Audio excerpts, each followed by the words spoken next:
Welcome to some very serious and thrilling content. I just spent about $85 on socks and slippers in Muji.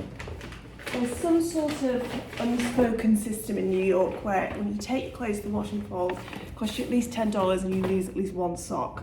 So my pairs of socks are depleted to almost none, and every day's a mismatched pair. And if you don't lose a sock, you get numerous socks back with a big hole in the heel. So socks need to be replenished quite frequently. And I don't know about you, but it's genuinely something that brings me quite a lot of joy when I find a good pair of socks.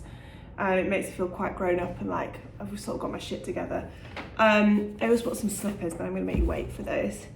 This is peak content, if you ask me. So they always have an offer on of some sort, where you just 3 for $12 or something. How many pairs did I get? Only some of those are in that offer. The ones that I got 3 pairs of are these they're black, they look a bit blue there on camera, but they are black. Cable knit socks, beautiful. I think will be great with loafers, obviously great with a boot. All socks are boot appropriate.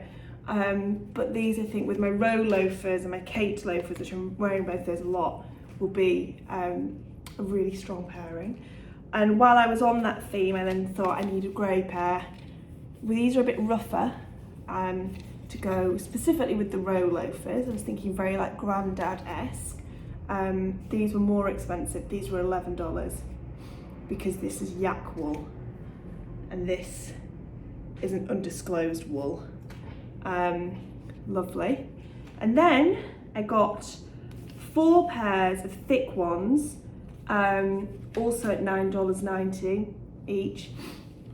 2 navy ones, these are much thicker and much squishier, and then 2 different style of these ones, a blue and a grey version. And I might wear these actually right now because I'm quite thrilled about them. And then the slippers that I bought, I wasn't planning on buying slippers, but I went downstairs into Muji and saw these, and was thinking of my downstairs neighbour who I'm sure is willing me to wear slippers a little bit more often. These they actually call room shoes, which I think is very nice, and these are in a nice checked green and blue with a fleecy inside. So yeah. I would imagine the content in this vlog is all downhill from here because I've started at an unbelievable high with this. So yeah, continue watching if you will, but we've peaked.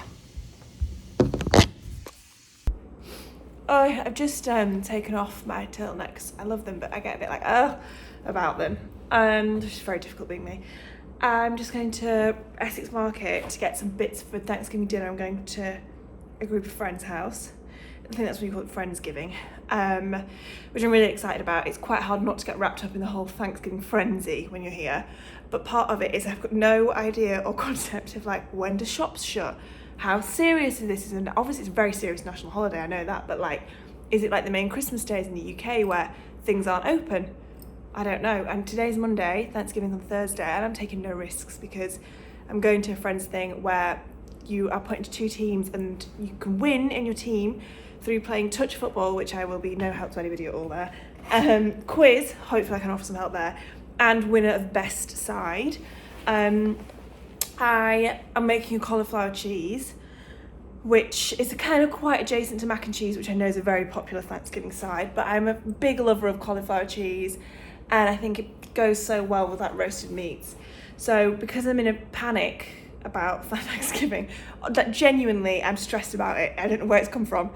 And I'm worried that the shops are going to shut tomorrow and Tuesday and no one's going to let me in anywhere ever again, and I'm going to starve by Thursday. So I'm going to shop on Monday to get the bits I need to get to soothe myself, and I'll get some bits of tea as well.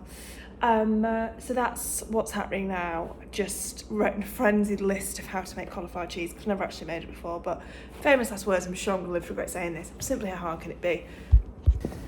Oh my god, I accidentally, very on purpose, had 3 martinis with friends. It's only like 7:45 on a Monday, and now I have to go home and cook myself some food. I bought some tea bags on the way home, obviously, because I'm running low, and I already know if I wake up tomorrow morning and don't have a cup of tea to hand, hell will let loose.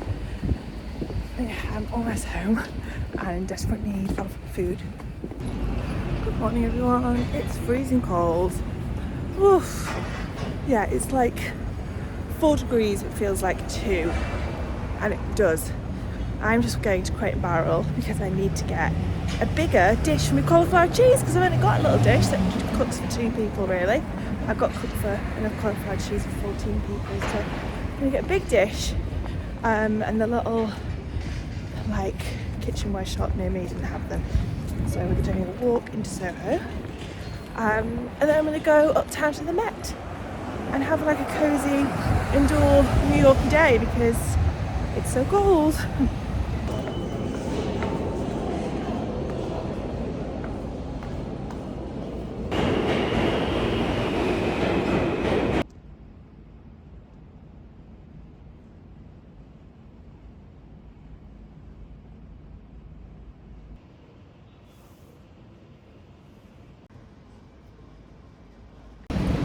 Got a cap at the Met.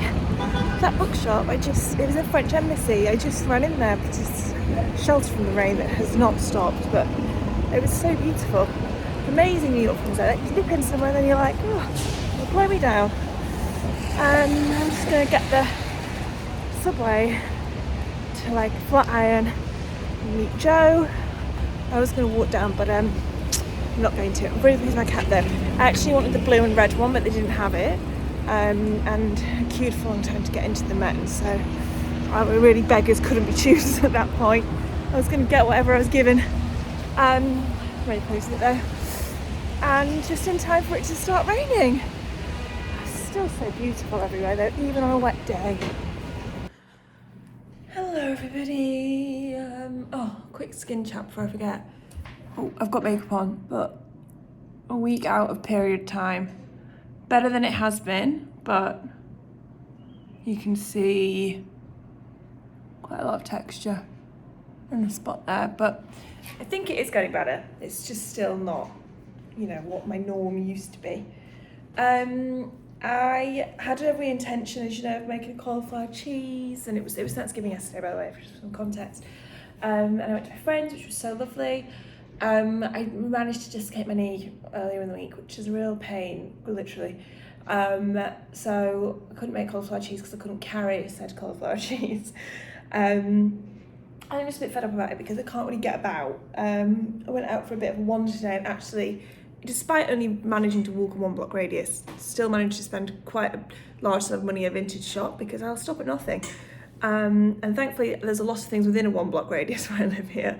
But yeah, I'm kind of a bit limited at the moment, and limited to just getting Ubers, and I like never use Uber when I'm here. So I'm just a bit fed up with it, but it is what it is, and it could have been worse, and I am okay. So that is all of the main things. I'm going to show you the bits that I got.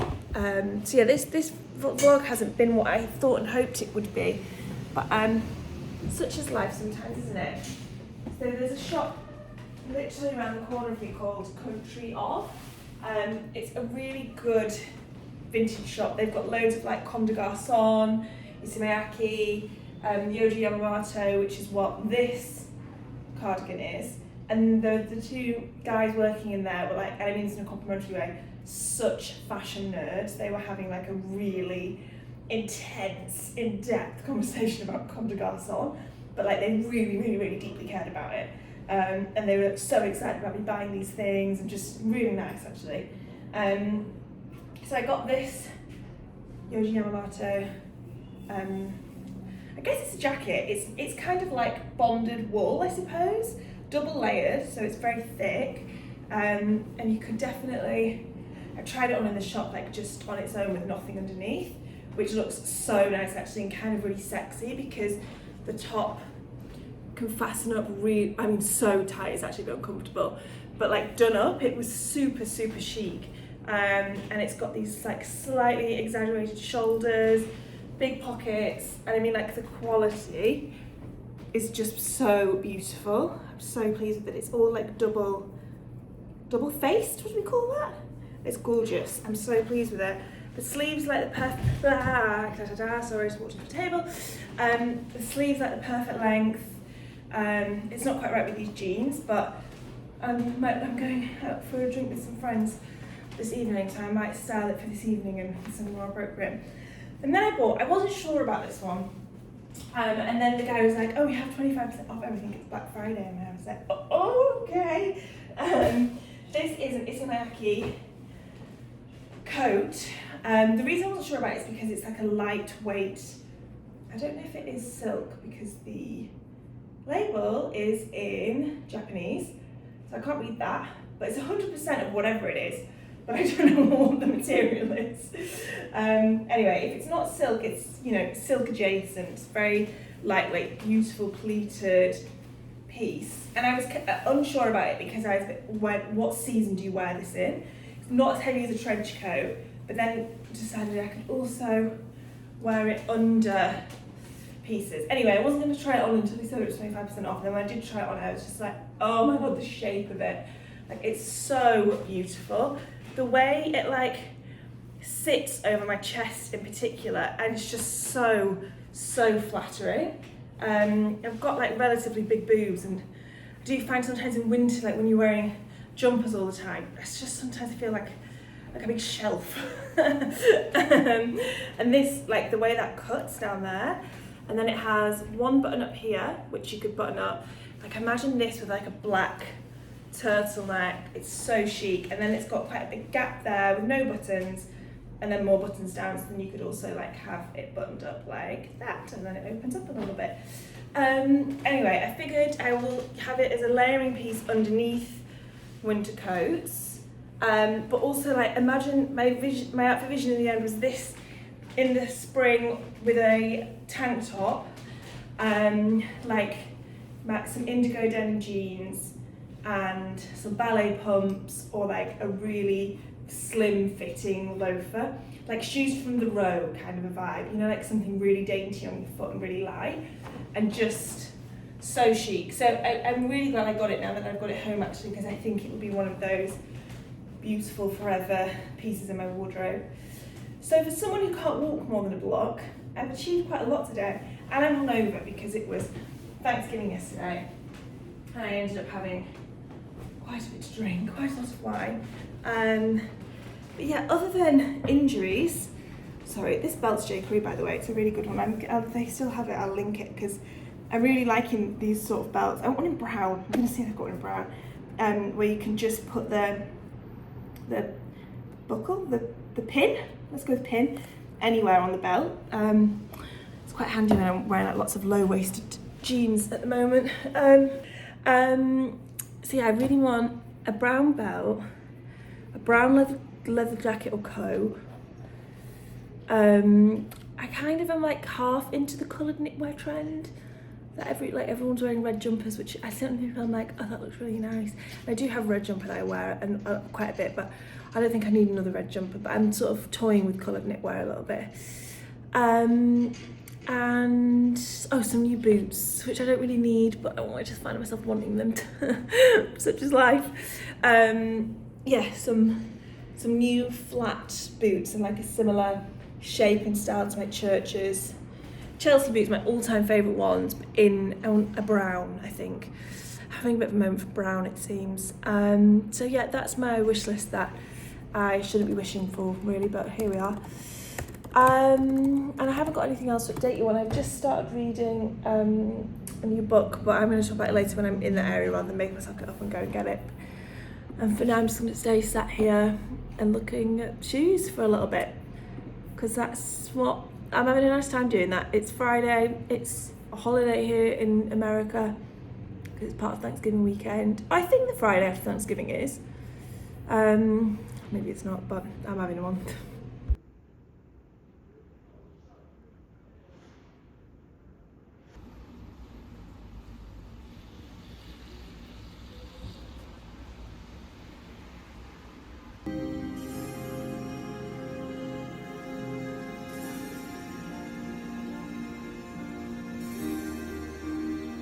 Excuse my weird little hair, going out for a martini tonight, like I did last Monday, and I thought I'd see if it went a bit curly whirly. At the moment I look like a who.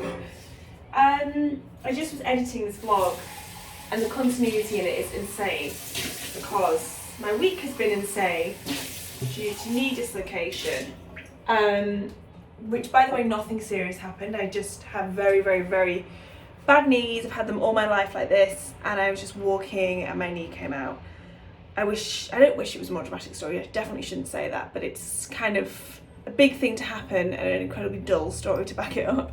But it's just been really shit, if I'm honest, because I'm here on my own as well, and I just can't get about in the way that I normally would like to. I can sort of manage the stairs twice a day tops, but not more than that. So I'm just a little bit limited all the time.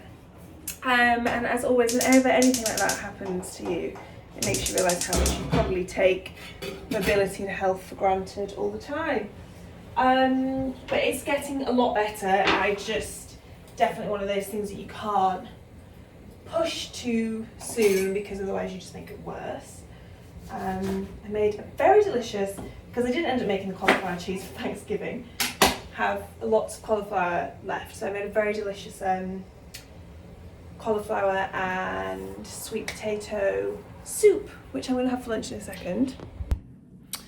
I asked in the last video if you wanted to ask any questions about like New York and London stuff, to leave them in the comments, and I've gone back to all of them. Most of them actually just needed quite a concise answer. They were quite specific ones.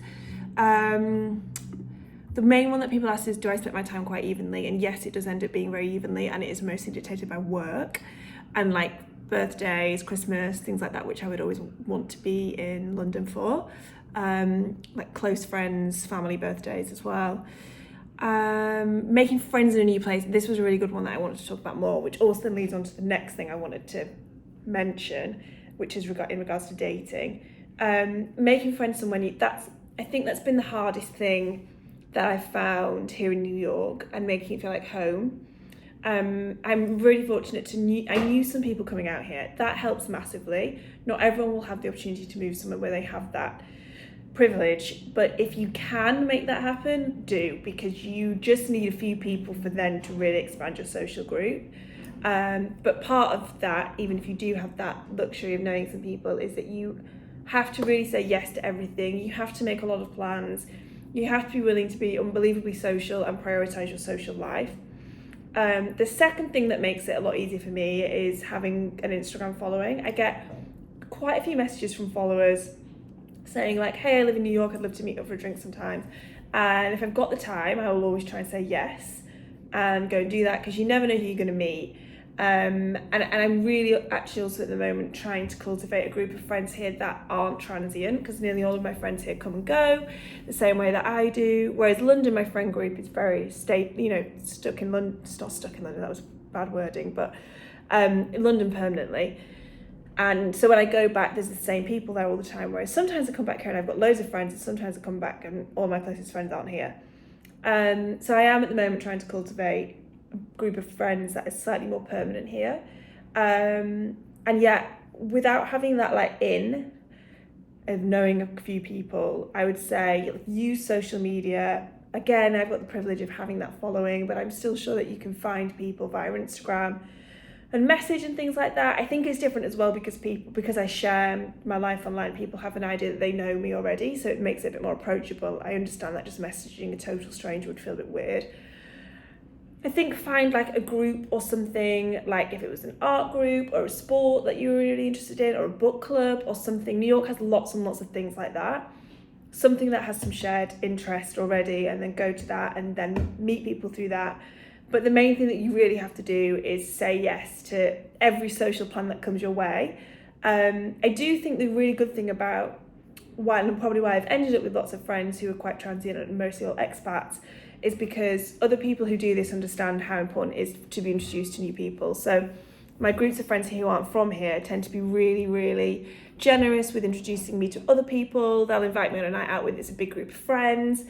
And it is like, sometimes it's really tiring. Sometimes I don't really want to go out and think. I don't want to have to sort of be my best version of myself and be really chatty and friendly and fun. And it kind of led into what I was saying about drinking a lot as well in the last video, that then tends to come with it, especially if it's a group of people you don't know and you want to feel a bit more Dutch courage, as they say.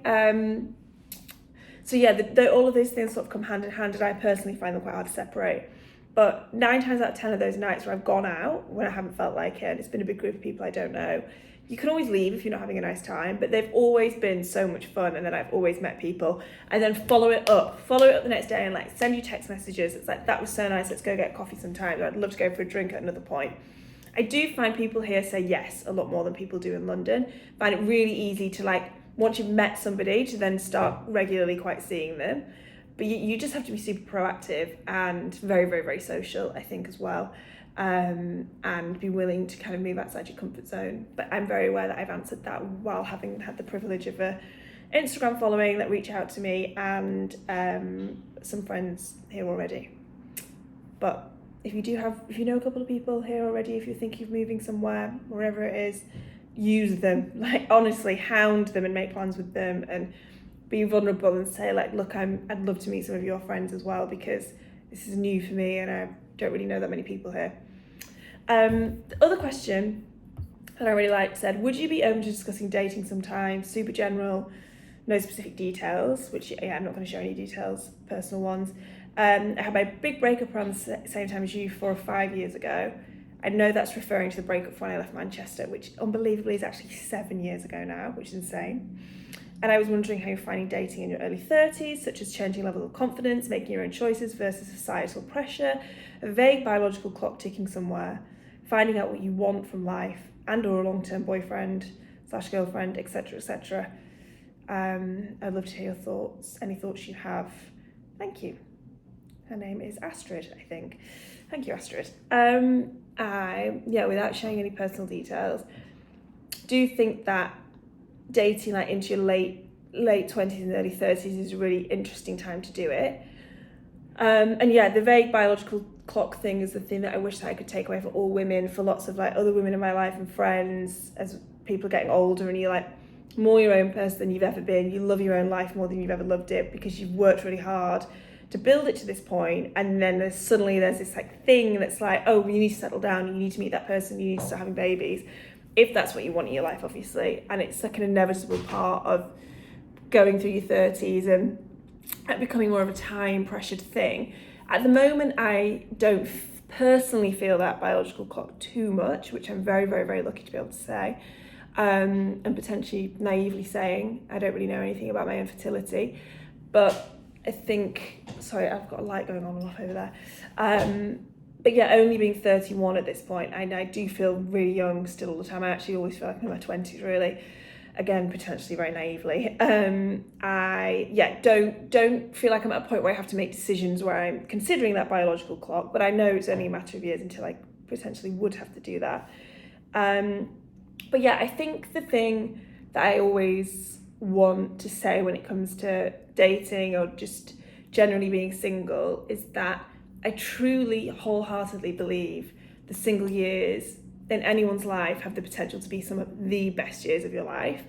And that's not to say like experiences of meeting somebody and sharing a life with somebody and falling in love. There can be the moments where you are at your absolute happiest and you feel so seen and understood, and if it's a healthy relationship, you've got so much room within that to be yourself and still explore yourself. But having that foundation of having done that while you're single is, to me, completely invaluable. And I do sort of want a monogamous relationship long term and would hope to be able to have a family one day. So if I imagine those things in my life, I imagine years of my life that I spent single will hopefully, touch wood, all life plan going well, be in the minority. And when you really get into the swing of it and the autonomy of it, and can sit through the discomfort of not going home and somebody being there, or not naturally being invited as a pair all the time when lots of your friends may always be in couples. And there's lots of times in my life over recent years where I've been the only person that's not. Once you get past those moments of discomfort, it's so fulfilling. And then in turn becomes something that you feel quite precious over and don't want to give up, which is when I really truly believe you can welcome a really loving and healthy relationship into your life, because you have inevitably built up your own self-worth quite a lot and also really know who you are. So yeah, I think with dating as well, to have that in mind, to like become really comfortable being single first, then dating won't feel like a chore. It won't feel like something you're racing to do all the time and think, oh my gosh, I've got to meet somebody because I want to settle down and I want to have kids, and everyone is in a relationship, and if you're single, you've failed at something. If you have more of a view of being genuinely happy single, genuinely, and almost get to a point where like, fucking hell, a relationship would be quite a big life change for me right now, and in lots of ways quite a significant compromise of my lifestyle. Well, that person's got to be really worth it, because I know that I also can offer a lot, because you've done that work on yourself, and because you know what you can offer, because you've learnt what you can offer yourself and how you can sustain yourself. You really then have such a sense of like, this is what I can give to another person, and that person has to offer quite a lot back to me. And then, this is all in theory as well. I'm not saying that I have like managed to crack this or anything. This is just genuinely my opinion. And this can also be so multi-layered with like past experiences of past relationships and healing from certain things. It's definitely not like a single lane thing of like single by yourself, you suddenly become great and you get over everything and then you're ready and you meet the most perfect person ever. I think it's so multi-layered with just different chapters of your life, basically like interweaving, and that's also a really important part of it as well. I think like taking the single time to heal over those chapters and to respect them for what they were or whatever. I lost my train of thought then a little bit there. But yeah, the idea that once you really value yourself and your life as a single person and never feel ashamed of it, like being single I think is really fucking cool, then you'll meet somebody, or you'll know enough about yourself as well to be able to welcome somebody very healthy into your life. That being said, I do think there's a lot to be said from choosing not healthy relationships sometimes, or relationships that don't work out, because there is only so much you can learn while you're single too. You sometimes need to meet somebody else where A, hold a mirror up, B, cross a boundary and know that that doesn't feel right, treat you a bit shit, and maybe go along with it for too long, and then you're like, hang on a second, I shouldn't have done that. Where was my like self-respect in that? How do I bring that back to myself? All really important, great experiences too, as shit as they feel at the time. But yeah, I think the ultimate dating advice I would ever want to be able to give is that it's not like a frenzied, rushed thing, or it shouldn't have to be. It can be really enjoyable, I think, and really good fun. And this idea that you never know who you're going to meet when you, like, this being single, there's so many possibilities all the time. Like, you go on a night out and you're like, anything could happen tonight. I could meet somebody tonight. I'm so open to it. I think that's amazing and so much fun. And when you can really embrace that, and that can be then hand in hand with feeling ready for a relationship and hoping that then the person that you meet on a night out isn't just a one night stand, although there's nothing wrong with those at all. But if you're starting to look for more than that it's not just a one night stand, it may be like a more meaningful connection, well then have you done the work to be able to sort of nurture that meaningful connection and be strong enough in yourself to then also navigate the parts of a relationship that are inevitably difficult and challenging, and you have to accommodate another person and all of those things that are so wonderful and beautiful because it's part of building that connection with somebody and having somebody that you support and supports you. But yeah, I think that sometimes also takes a lot of self-work to be able to give that to somebody and also know how much you deserve back. That was a really long rant, which I hope was somewhat helpful, and I think it was helpful. I hope so. A lot of the cliches about dating are just, and being single and being on your own and working on yourself are all really true, in my opinion. It's absolutely fucking freezing. Jesus Christ. How's anyone meant to have good skin in this weather is what I want to know. It's impossible. I'm just doing a long walk, my first long walk since my knee.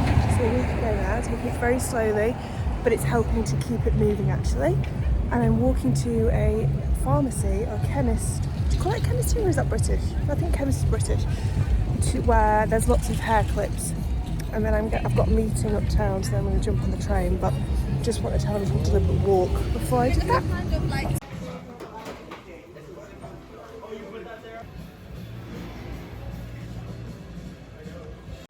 Back from hair clip heaven. I got this one. Oh, which is a big one to like put your hair up in a bun and clip the bun. And then I got this one that looks like little sweeties.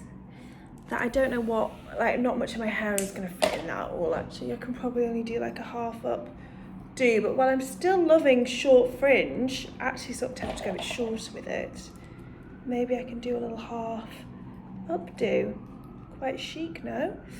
Anyway, that was a pharmacy in the West Village that just have lots of hair clips. I've put too much hair back there.